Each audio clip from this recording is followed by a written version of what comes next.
ಪ್ರತಿಯೊಬ್ಬನ ಜೀವನ ರೂಪುಗೊಳ್ಳುವಲ್ಲಿ, ವ್ಯಕ್ತಿತ್ವದ ವಿಕಾಸದಲ್ಲಿ ಅನೇಕರ ನೆರವು ಇದ್ದೇ ಇರುತ್ತದೆ. ನನ್ನ ಜೀವನವನ್ನು ನಾನೊಬ್ಬನ ಶ್ರಮದಿಂದ ಕಟ್ಟಿಕೊಳ್ಳಲು ಸಾಧ್ಯವಿಲ್ಲ.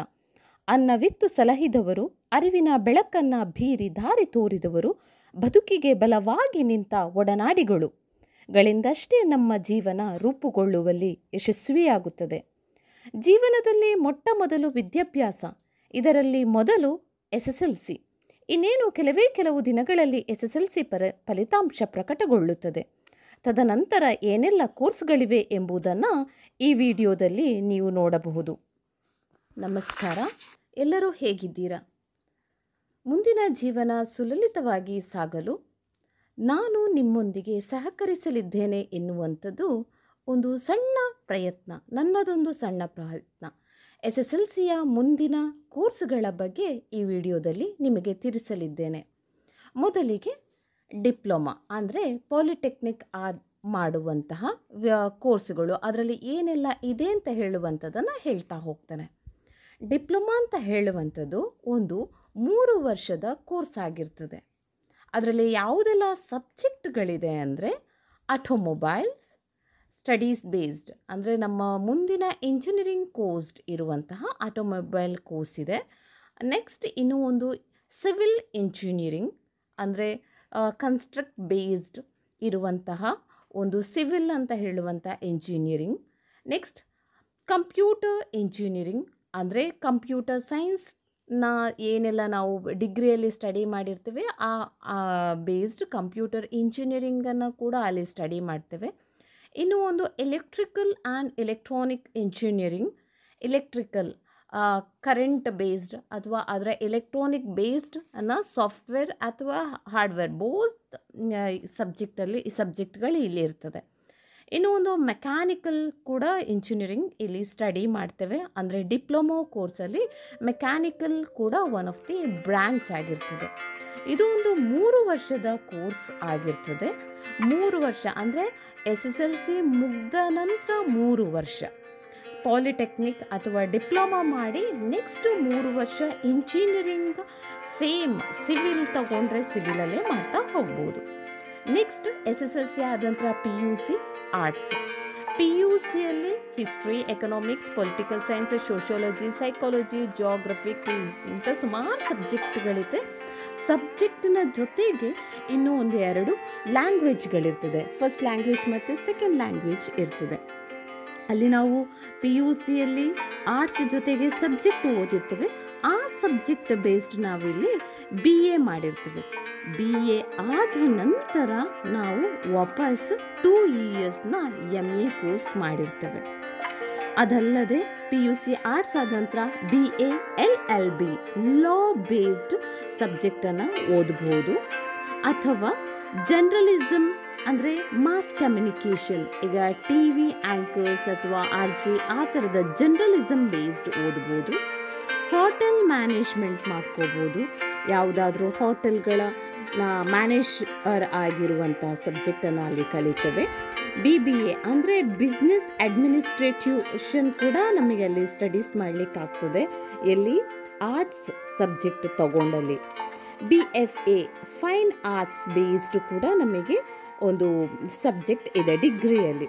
BHM ಹೋಟೆಲ್ ಮ್ಯಾನೇಜ್ಮೆಂಟ್ ಮಾಡಲಿಕ್ಕಾಗ್ತದೆ. PUC ಆರ್ಟ್ಸ್ ತಗೊಂಡು ಅವರ ಮುಂದಿನ ಜೀವನ ಹೇಗಿರ್ತದೆ ಅಂತ ಹೇಳುವಂಥದ್ದನ್ನು ಈಗ ನಾನು ಹೇಳ್ತಿರೋದು. ಅಷ್ಟೇ ಅಲ್ಲ, D.Ed ಕೂಡ ಮಾಡ್ಕೋಬೋದು, ಏನು ದೊಡ್ಡ ವಿಷಯ ಆಗೋದಿಲ್ಲ. ಅಥವಾ BDes ಅಂದರೆ ಬ್ಯಾಚುಲರ್ ಆಫ್ ಡಿಸೈನ್ಸ್ ಅಂದರೆ ಯಾವುದಾದ್ರೂ ಪ್ರಾಡಕ್ಟನ್ನು ಡಿಸೈನ್ ಮಾಡುವಂಥದ್ದು ಇರ್ಬೋದು, ಇಂಡಸ್ಟ್ರಿಯನ್ನು ಇರ್ಬೋದು, ಟೆಕ್ಸ್ಟೈಲ್ಸ್, ಫ್ಯಾಷನ್ ಡಿಸೈನಿಂಗ್ ಆ ಥರದ ಕೋರ್ಸ್ ಇದೆ. ಇನ್ನೂ ಒಂದು BSW ಅಫ್ಕೋರ್ಸ್ ಗೊತ್ತಿದೆ, ಬ್ಯಾಚುಲರ್ ಆಫ್ ಸೋಷಿಯಲ್ ವರ್ಕ್. ಅದು ಒಳ್ಳೆ ಸಖತ್ತಾಗಿರುವಂಥ ಒಂದು ಕಾನ್ಸೆಪ್ಟ್ ಆಗಿರ್ತದೆ. ಅಥವಾ travel and tourism based one of the course ಕೂಡ ಇದೆ. ನೆಕ್ಸ್ಟ್ ಕಾಮರ್ಸ್ ತಗೊಂಡವರಿಗೆ business one of the most important subject ಆಗಿರ್ತದೆ. PUCಯಲ್ಲಿ ನಾವು ಬಿಸ್ನೆಸ್, ಅಕೌಂಟೆನ್ಸಿ, ನೆಕ್ಸ್ಟ್ ಸ್ಟ್ಯಾಟಿಸ್ಟಿಕ್ಸ್ ಸಬ್ಜೆಕ್ಟನ್ನು ನಾವು ಆಲ್ಮೋಸ್ಟ್ ಓದಿರ್ತೇವೆ. ಇಲ್ಲಿ ಕಾಮರ್ಸ್ ತಗೊಂಡ್ರೆ ಈ ಸಬ್ಜೆಕ್ಟ್ಗಳೆಲ್ಲ ಬರ್ತದೆ. ಇಷ್ಟು ಮಾತ್ರ ಅಲ್ಲ, ಇದರ ಜೊತೆಗೆ ಕೂಡ ಎಕನಾಮಿಕ್ಸ್ ಅಂತ ಹೇಳುವಂಥ ಸಬ್ಜೆಕ್ಟ್ ಬರ್ತದೆ, ಅಥವಾ ಇನ್ನೂ ಒಂದು ಕಂಪ್ಯೂಟರ್ ಸೈನ್ಸ್ ಸಬ್ಜೆಕ್ಟ್ ಕೂಡ ನಮಗೆ ಕಾಮರ್ಸಲ್ಲಿ ಕೂಡ ನಮಗೆ ಓದಲಿಕ್ಕಾಗ್ತದೆ.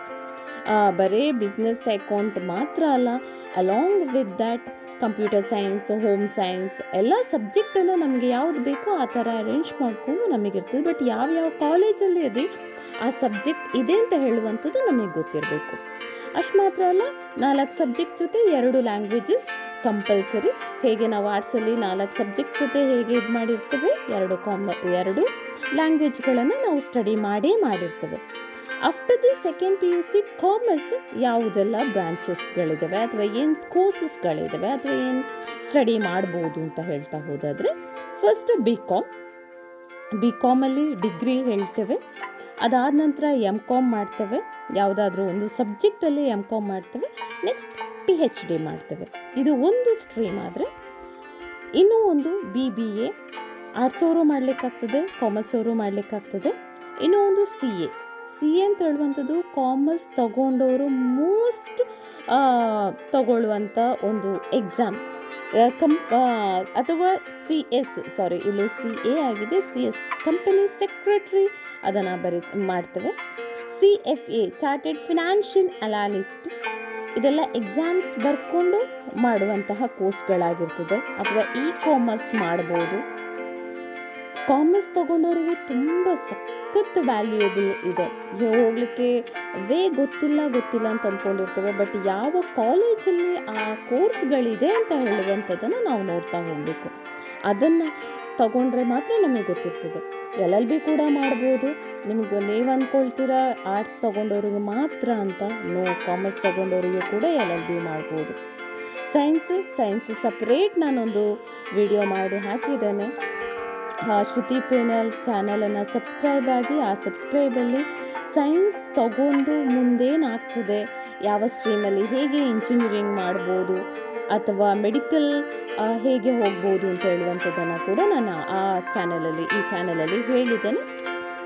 ಇನ್ನು ಕಾಂಪಿಟೇಟಿವ್ ಎಕ್ಸಾಮ್ಸ್ ಅಥವಾ common exam for all the decree, ಯಾವುದಾದ್ರೂ ಒಂದು ಡಿಗ್ರಿ ಮಾಡಿದಂತಹ ಒಬ್ಬ ಪರ್ಸನಿಗೆ ಯಾವ ಥರದ ಎಕ್ಸಾಮ್ಸ್ ತಗೊಳ್ಬೋದು ಅಂತ ಹೇಳಿದರೆ, ಫಸ್ಟ್ ಗೌರ್ಮೆಂಟ್ ಜಾಬ್.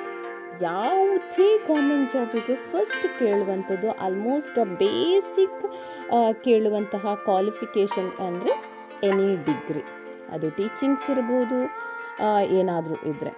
ಮತ್ತು ಇನ್ನೂ ಒಂದು common exam post graduate studies.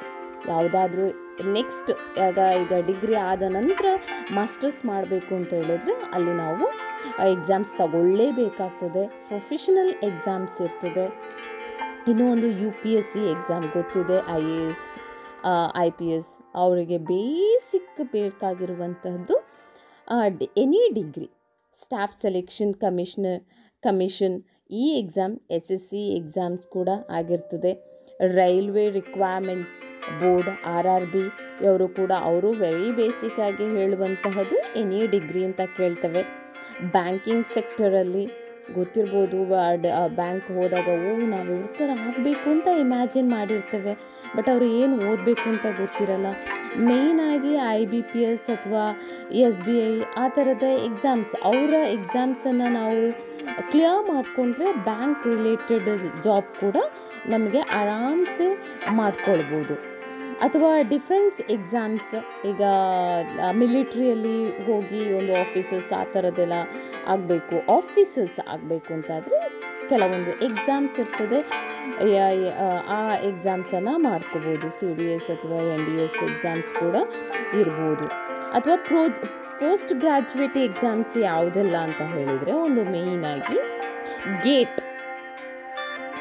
Gate exam ಅಂದರೆ ಗ್ರ್ಯಾಜುಯೇಟ್ ಅಪ್ಲಿಟ್ಯೂಡ್ ಟೆಸ್ಟ್ ಅಂತ. ಅದು ನಾವೀಗ ಇಂಜಿನಿಯರಿಂಗ್ ಆದವರು ಆ ಥರದ ಅವರನ್ನು ಮೇಯ್ನಾಗಿ ತಗೊಳ್ತಾರೆ ಅಥವಾ ಅವರು ಬರೆಯುವಂಥ ಎಕ್ಸಾಮ್ಸ್ ಆಗಿರ್ತದೆ. CAT ಕಾಮನ್ ಅಡ್ಮಿನಿಸ್ಟ್ರೇಷನ್ ಟೆಸ್ಟ್ ಮೇಯ್ನಾಗಿ MBA ಅವರಿಗೆಲ್ಲ ತಗೊಳ್ತಾರೆ. ಗ್ರೇ ಅಂತಲೇ ಹೇಳ್ತಾರೆ, ಗ್ರ್ಯಾಜುಯೇಟ್ ರೆಕಾರ್ಡ್ ಎಕ್ಸಾಮ್ಸ್ ಅಂತ. ಅದರ್ ಕಂಟ್ರಿಯಲ್ಲಿ, ಈಗ ಬೇರೆ ಕಂಟ್ರಿಯಲ್ಲಿ ನಾವು ಹೋಗಿ ಮಾಸ್ಟರ್ಸ್ ಮಾಡಬೇಕು ಅಂತೆಲ್ಲ ಹೇಳಿದರೆ ಆ ಥರದ ಎಕ್ಸಾಮ್ಸನ್ನು ಕ್ಲಿಯರ್ ಮಾಡ್ಕೊಳ್ಬೇಕು. IIT exam, Indian institute of technology, ಯಾವುದಾದ್ರೂ ಒಳ್ಳೆ ಇಂಜಿನಿಯರಿಂಗ್ ಕಾಲೇಜಲ್ಲಿ ಆಗಬೇಕು ಅಂತ ಹೇಳಿದ್ರೆ ಈ ಥರದ್ದು. ಇನ್ನೂ ಒಂದು ಜಾಬ್ಸ್ ಆಫ್ಟರ್ SSLC ನಂತರ ಸ್ಟಡೀಸ್ ಮಾಡೋದಿಲ್ಲ, ನಾನು ಓನ್ಲಿ ಜಾಬ್ ಮಾಡ್ತೇನೆ ಅಂತ ಹೇಳಿದರೆ ಆಫೀಸ್ ಅಸಿಸ್ಟೆಂಟ್ ಆಗಿ ಗೌರ್ಮೆಂಟ್ ಆಲ್ಮೋಸ್ಟ್ ಕರಿತಾ ಇರ್ತದೆ, ಆಫೀಸ್ ಅಸಿಸ್ಟೆಂಟ್ಸ್ಗಳನ್ನು ಕರಿತಾ ಇರ್ತದೆ. ಅಥವಾ ಡಾಟಾ ಎಂಟ್ರಿ, ಕಂಪ್ಯೂಟರ್ ನಾಲೆಜ್ ಇದ್ದರೆ ಅಥವಾ ಕಂಪ್ಯೂಟರ್ ಕೋರ್ಸ್ಗಳಾಗಿದ್ದರೆ ಡಾಟಾ ಎಂಟ್ರಿ ಪೋಸ್ಟ್ಗೆ ಅಪ್ಲಿಕೇಬಲ್ ಹಾಕ್ಬೋದು ಅಥವಾ ಅಪ್ಲೈ ಮಾಡ್ಬೋದು.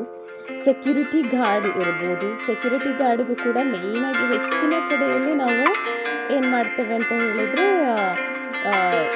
ಜಸ್ಟ್ SSLC ಕ್ವೆಶನ್ಸ್ ಕೇಳ್ತಾರೆ. ಅಂಗನವಾಡಿಯವರಿಗೂ ಅಷ್ಟೇ, ಅಂಗನವಾಡಿಯವರಿಗೂ SSLC ಬೇಸ್ಡ್ ಕ್ವಾಲಿಫಿಕೇಷನ್ ಕೇಳ್ತಾ ಹೋಗ್ತಾರೆ.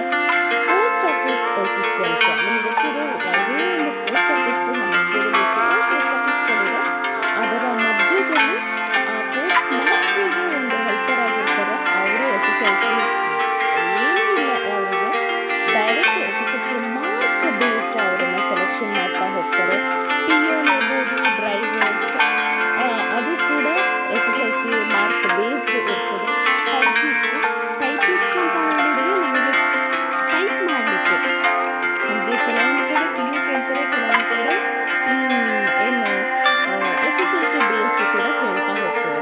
One of the good opportunity. SSLC ಆದ ನಂತರ ನಾನು ಗೌರ್ಮೆಂಟ್ ಜಾಬಿಗೆ ಟ್ರೈ ಮಾಡ್ತೀನಿ ಅಂತ ಹೇಳಿದರೆ ತುಂಬ ಆಪರ್ಚುನಿಟೀಸ್ ಇದೆ.